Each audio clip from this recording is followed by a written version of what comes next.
Okay, we are going to talk about something fun here. We're going to talk about, oh geez, how good are the graphics? If only we had one of those buttons we could do a for Pat. All right, I want to talk to you about a couple of things. This is a big thing for me at the moment, right? Run versus own. We're talking here about your business. Two different ways to think. Do you run a business or do you own a business? And I want to kind of explore the differences between the two. You would have heard it said that you've got to work on your business, not in your business. And I would say it's true. But having said that, there is a transition time. Okay, you probably start working in it, and then over time you leverage yourself out of it until you're just working on it.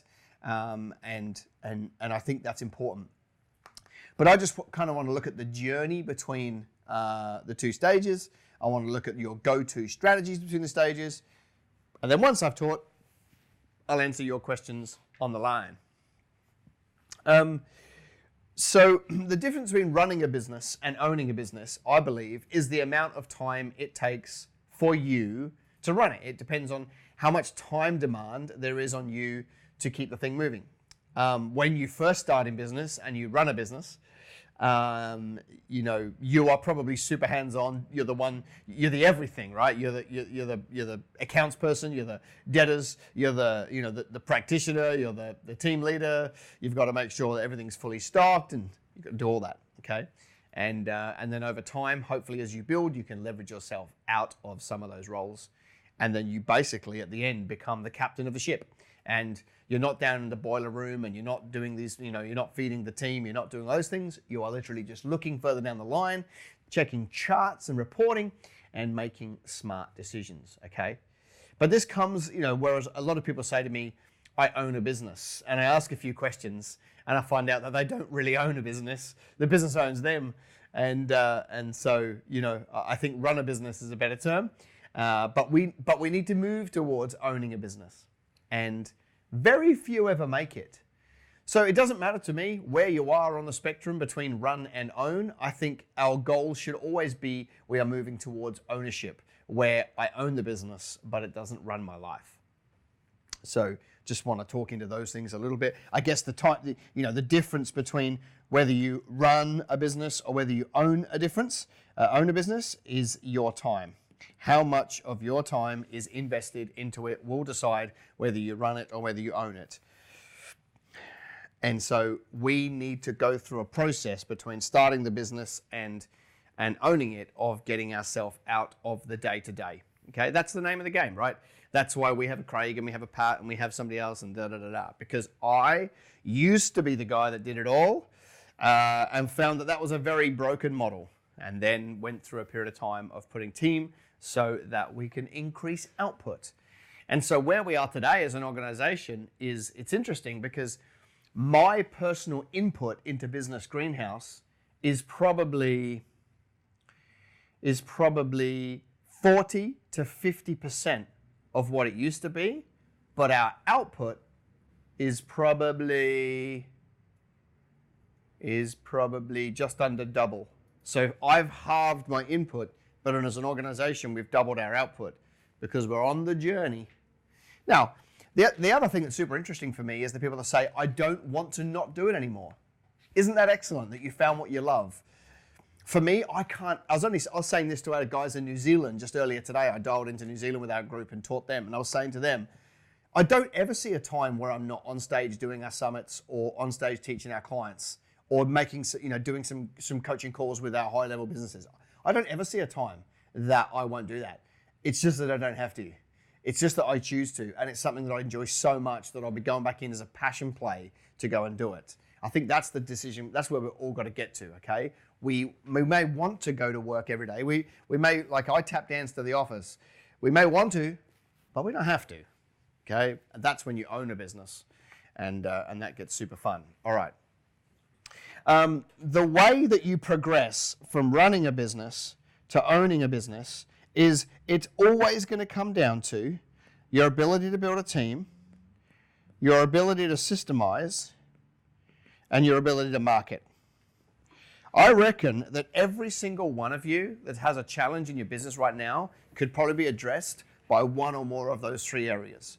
you either need to ramp up the marketing to get more leads to come in so that you can, get more cash flow through your business, or you right now have more leads than you need, but you don't have any capacity, so you need to systemize to be more efficient, or you are absolutely at capacity and you need to put a team around you because you can't build a great business as one person. Okay, you just can't. There is not a great business in the world run by 1, 2, or 3 people. There just isn't one. All right, you need to put a team around you to go and execute on that. All right, even the acquisition fund businesses in the world, take a Warren Buffett, right? Warren Buffett has a team of, I think it's only 12 people. This is the most successful hedge fund in the world with a tiny staff. That's the 6 people that run the acquisitions, but they still own the Burlington Railway Network, NetJets, they've still got 250,000 team members that actually run the businesses on the ground of the businesses that they've acquired. You can't build a great business without team. So it's going to come down to one of those 3 things, right? If you want to get yourself out of running to owning a business, you need to get really good at marketing, building a marketing machine, which is what we taught our clients last week for 5 days. You need to get really good at systemizing the business so that you become the McDonald's of your industry, so that it's consistent and it delivers and you don't need to be there. And you need to get very good at finding talent and putting them around you. While I'm on the topic, my office is a 6-minute drive from Gold Coast Airport, and I need an admin assistant. I need somebody who can come in here and keep this riffraff in line, all right, which is no small feat. But I need somebody who can come and run admin and accounts. So if you know somebody down this way, get them to send me a message, and I want to have a chat with them. But none of your lazy friends, not interested in those people. In fact, they could even be terrible at admin and terrible at accounts, but if they've got a winning attitude and they'll fight for the things of the kingdom and they love business, they're going to be great around this place. I groomed the other fellas here. They couldn't even spell before they turned up. Sometimes still can't. All right. So you notice they have to giggle quietly because they don't want to giggle and you can hear it. I can see their shoulders moving just out of shot. They can't say anything while we're live. They'll get me back later. All right. So here's, what do you need right now, okay? I kind of want to stop my rant, and then in a minute I've got some bit more, but I want to stop my rant and go, all right, so what do you need? Do you need more team? Do you need more systems? Do you need more marketing? Which one's first out of that if you're going to be strategic? And what are your questions about that? How do you do it? So that, put them into the comments, and I'm going to answer them for you in a minute, right? So what are your questions around team? What are your questions around systems? What are your questions around marketing? Put them in the comments, and I'm going to come back to them. Here's the kind of trajectory and the way life works. This is the trap that most people won't go through when it comes to transitioning between running a business that takes all your time and owning a business where you get your time back, okay? So if this is run a business down here and this is own a business at the end, it's the money equation that usually throws people off, okay? So what happens is, if this is them starting a business, right? From starting a business to owning a business, what happens is they grow and they grow as a one-person operator, and they grow to the point where they're really busy. So they're flat out. They're probably working 60 hours a week, 40 hours or more billable. They're making more money than they would in a job. All right, they're neglecting their health and their family and their future, but at the end of the day, they get the odd day off to go to sports carnival to see the kids, or they can go on a holiday. So they've got a few little luxuries, more money than they will get in a job, and that's where they get to. By the way, that's where most people stop. That's why only 4% of businesses that start ever get to $1 million. By the way, if your business right now is doing more than $1 million, I've got a little secret for you.